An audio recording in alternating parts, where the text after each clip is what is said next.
Les copains, alors je suis un peu partagé parce qu'une partie de moi est très énervée, une autre partie de moi a encore beaucoup d'espoir. Parce que, pourquoi énervé? La première mi-temps que j'ai vue du PSG, les 30 premières minutes, j'ai été très, très dégoûté. Très, très dégoûté. Parce que il y a une chose que le PSG a bien faite, c'est vrai, c'est-à-dire le fait d'avoir deux lignes de quatre compactes pour défendre. Mais tu es le PSG, tu joues chez toi en huitième de finale aller contre le Bayern et tu te retrouves à être très, très bas.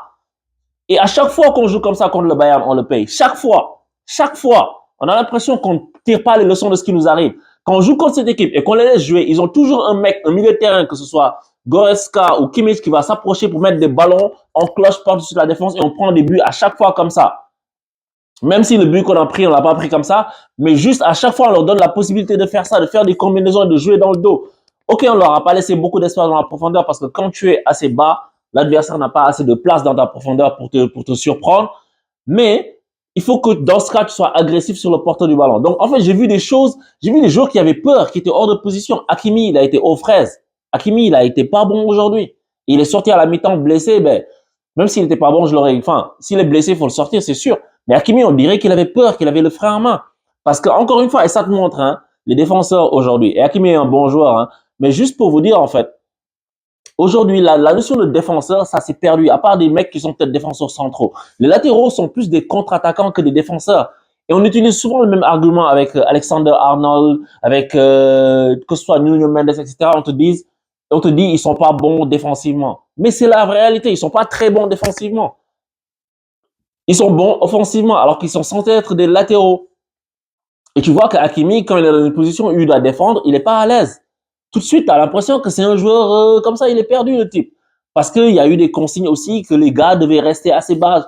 On a joué avec la peur au ventre, je trouve, en première mi-temps surtout. Et au-delà de Hakimi, parce que Hakimi, c'est juste c'est pas non plus dégueulasse, tu vois. Mais si tu vois le milieu de terrain solaire, il est lunaire, oui, plutôt ce type, mais je comprends pas.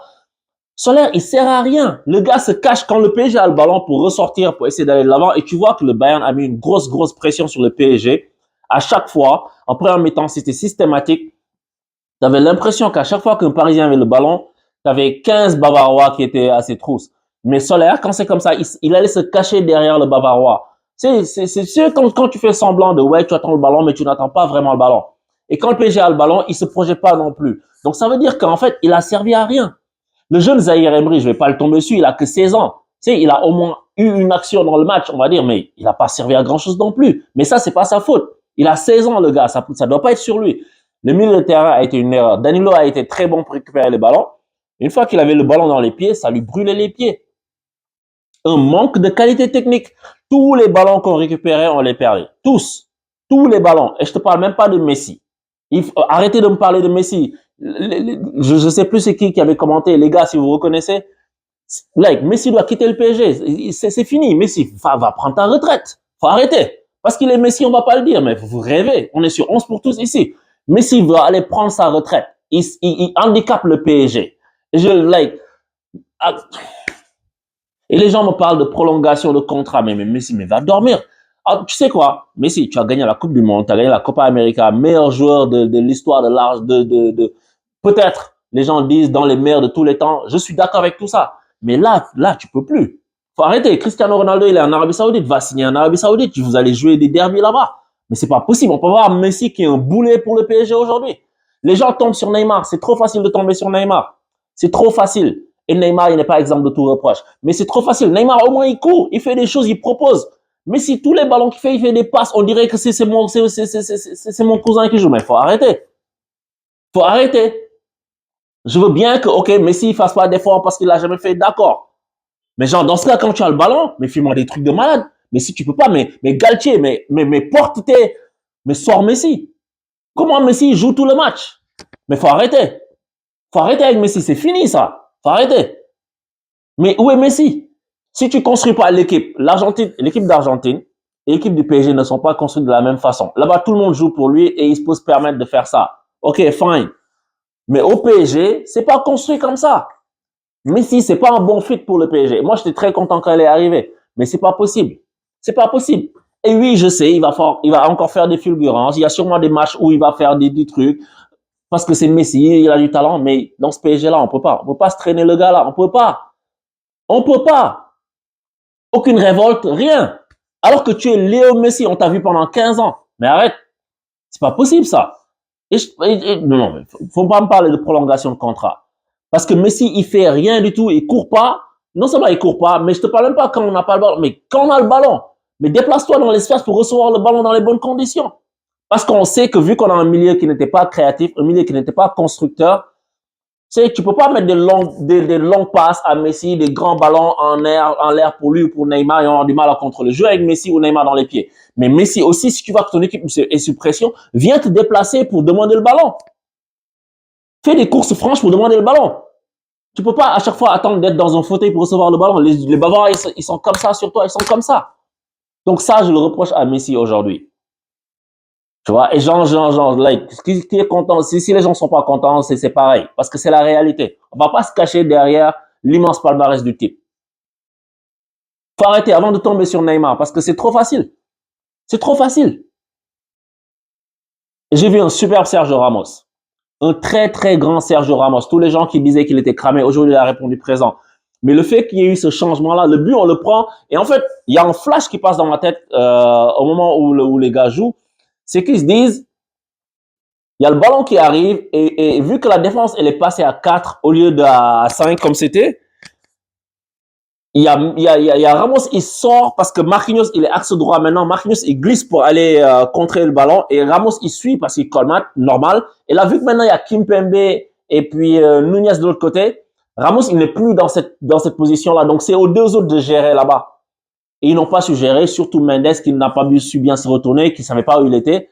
Et on a pris un but bête contre le cours du jeu à cet instant-là du match. Parce qu'on avait bien débuté la deuxième mi-temps. On était bien rentré dans le match. Donc, excellent Sergio Ramos, rien à dire. Avec une attitude, un capitaine qui rassurait, qui disait aux gens comment il faut relancer, à Donnarumma, qui faisait des gestes de la main comme ça, qui replaçait ses coéquipiers. C'est ça qu'on a voulu voir. Et malheureusement, aujourd'hui, j'ai pas vu Verratti, sorteur de ballon, etc. Parce que genre, quand il y a énormément de pression comme ça, il est tout seul à le faire, je pense que Galtier s'est trompé dans son classement. Pourquoi tu me mets Solaire? À la limite, tu me mets Vitinha. Parce qu'avec lui et Verratti peuvent faire ça. Et Danilo, quand il a des pieds carrés, quand il récupère, il peut leur donner à un ou à l'autre. D'ailleurs, on a vu que quand Solaire est sorti, la rentrée de Fabian Ruiz, elle a changé quelque chose parce que lui, au moins, il se projetait, il proposait quelque chose devant. Et surtout, évidemment, la rentrée de Kylian Mbappé, qui aujourd'hui est le boss du PSG. Tu peux dire ce que tu veux en attaque. S'il y a quelqu'un qui est indispensable, c'est lui. Et il doit jouer avec Neymar. Les gens me parlent de ouais, les trois, nanana, il y en a un de trop. C'est pas Neymar, c'est Messi. C'est Messi qui est en trop dans cette équipe. C'est Messi. Je m'en fous si marque au match retour, tout ça. Messi est de trop. Sauf quand on a le ballon, qu'on domine, quand on est totalement dans le cas adverse, etc. Parce qu'il a de la qualité de pied. C'est normal. Mais genre, mais dans le match comme ça, mais quand c'est dur, mais il peut pas passer un joueur. C'est pas possible ça. Il y a une seule action où, tu sais, il fait un contrôle, après, il est en bout de course, il passe 2-3 jeux après, le ballon, il part trop loin. Mais non, c'est pas possible. Et la rentrée de Mbappé, tu as vu que le Bayern, en première mi-temps, ils étaient super hauts, parce qu'ils pouvaient se perdre. Et je pense que c'est même une arrogance de jouer super haut, alors que tu joues contre le PSG. Mais quand Mbappé est rentré, ils ont reculé. Ils ont tous reculé parce qu'ils savent. Et d'ailleurs, ça n'a pas tardé. Il y a une occasion où le ballon est envoyé en l'air, Mbappé se présente face à Sommer et puis le mec le sort du visage. Tu vois? Et en fait, ça, c'est la fin là, elle est encourageante. Les 25 dernières minutes ou 30, elles sont encourageantes. Mais la première mi-temps, je veux plus voir ça. C'est dégueulasse. Et je pense que le PSG a eu peur, mais le PSG a vu vers la fin du match qu'il pouvait y arriver, qu'il pouvait le faire. Et comme dit Mbappé, il faut que tout le monde soit en bonne santé. Tout le monde doit bien manger, bien dormir, bien se reposer. Et puis, on vient, on se bat. On a eu des blessés, c'est vrai, on n'a pas de suspendu. Maintenant, on y va. Après, il faut pas oublier le Bayern aussi. Ils ont Sadio Mané qui était blessé, les gars. Il va revenir dans 3 semaines. Tu vois, ça aussi, c'est dangereux. Tu sais, mais défensivement aussi, il faut qu'on puisse contenir Coman parce qu'à chaque fois, il est bon contre le PSG. Chaque fois, il est intenable contre le PSG. C'est pas normal. Le mec a le ballon, il va jamais le perdre. C'est pas normal. Donc, je trouve que le milieu de terrain doit être réaménagé. Il faut plus mettre Solaire, genre, s'il veut, je sais pas, porter les oranges, porter les chaussures des gars, ok, mais Solaire, faut arrêter. Faut arrêter avec Solaire. Faut arrêter avec Solaire, faut arrêter avec Messi. Et Messi, je dis pas qu'il faut pas le mettre du tout. Il faut le mettre genre un peu. Si tu actives pas le match, tu le sors. Ou bien tu le laisses sur le banc jusqu'à la 60e. Mais bon, là, tu n'as plus le temps de faire ça parce que tu n'as pas conçu une équipe pour jouer comme ça. Mais in fine, c'est ce qu'il faudrait faire. Il faudrait jouer avec Neymar, Mbappé sur un côté, un attaquant de pointe qu'on n'a pas recruté, et Ekitike, vous ne me parlez pas de lui, il n'a pas le niveau, et puis tu mettrais un autre joueur de côté. C'est comme ça qu'il faudrait jouer. Mais le milieu de terrain, il faut faire autre chose. Verratti, Danilo doivent jouer au prochain match, mais je ne veux plus voir Solaire. Mais moi, soit Vitinha, soit Fabian Ruiz, pour sortir les ballons. Tu vois, et s'il faut repasser à une défense à 3, on repasse à une défense à 3. Avec Ramos en capitaine. Ou bien on repasse à 4. Et puis on essaie de libérer nos deux latéraux. Mais pour le faire, il va falloir qu'on ait un peu de maîtrise du ballon. Donc il faut 2 joueurs qui savent manier le ballon, genre quand tu essaies de le sortir. Et Verratti, Vitinha, je pense que c'est ça qu'il faudrait. Dans une moindre mesure, Fabian Ruiz. Mais en tout cas, c'est un sentiment mitigé parce que je suis pas découragé. Mais ça va être compliqué d'aller gagner au Bayern. C'est sûr, ça va être compliqué d'aller gagner à Munich. Ça va être très, très compliqué. Les mecs, ils n'ont pas pris un seul but en Ligue des Champions en phase de poule, sauf contre Pilsen. Donc, le Barça a essayé et l'Inter a essayé. Ils n'ont pas réussi. Et nous, c'est ça la mission qu'on doit accomplir. Mais je pense qu'ils ont peur avec Mbappé. Donc, Mbappé, il faut le mettre dans du papier bulle. Et puis, on va y arriver. Et j'aime sa détermination. Moi, sur le but, j'étais comme un soldat au front. J'étais dans tous mes états. Et après, l'arbitre annule, quoi. La punaise de VAR, quoi. Mais voilà, quoi. J'ai un sentiment mitigé parce que je suis dégoûté de la première période où j'étais très frustré, où toutes les passes étaient dans le mauvais tempo, où les ballons étaient donnés dans le dos, etc. Mais les 30 dernières minutes, évidemment, elles sont encourageantes, tu vois. Et j'ai pas envie de sortir de la Ligue des Champions comme ça. J'en ai pas envie. Je suis like, qu'est-ce que c'est dur de supporter ce club. Mais bon, je lâcherai pas le club. Je lâcherai pas le club. On sera toujours derrière ce club-là. Les supporters aussi, je vous dis, essayez de pas trop verser dans le négativisme parce que tout le monde est tout le temps négatif. Il y a des choses négatives. Il y a des choses positives. Arrêtons de tout le temps verser dans le négativisme avec ce club. Arrêtons d'écouter tout le temps les mêmes choses. Il y a tout le temps une atmosphère qui n'aide pas les joueurs. Qui n'aide pas les joueurs. Tout le temps, tout le temps. Quand il faut critiquer, il faut le dire, ok. Mais tout le temps, faut arrêter. Des fois, des choses qui n'ont rien à voir, il faut arrêter de faire ça. Si tu aimes le PSG, essaie de supporter ton équipe. Tu vois, si t'es pas content, dis pourquoi t'es pas content, mais ça peut pas être H24, H24, H24. Ça sert à rien de faire ça. Et puis Donnarumma, on prend un but, Donnarumma qui a fait un bon match, hein, mais le but c'est lui. Le ballon, il lui passe jamais sous les bras normalement. Jamais il doit passer sous ses bras. Il nous a sorti d'autres arrêts, c'est vrai, mais tu peux pas prendre le but comme ça.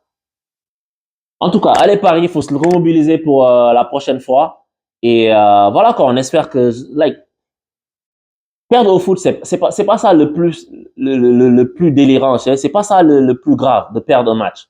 Moi, c'est toujours la manière qui m'énerve. À chaque fois que je commande pour mes équipes, c'est la manière dont on perd, c'est ça qui me dégoûte. Tu sais, aujourd'hui, on sort dans ce match parce que les 30 dernières minutes ont été bonnes, on sort avec un sentiment de ça a atténué notre dégoût. Mais quand on va aller en Bavière, je veux voir une équipe de malades mentales au niveau engagement, au niveau tout. Je veux voir ça. Parce que sinon, tu vas sortir la tête basse. Si on doit sortir la tête haute. On doit sortir comme un match, comme Ramos il a fait aujourd'hui. Ramos, homme du match selon moi, avec Nuno Mendes qui est un joueur phénoménal. Allez Paris.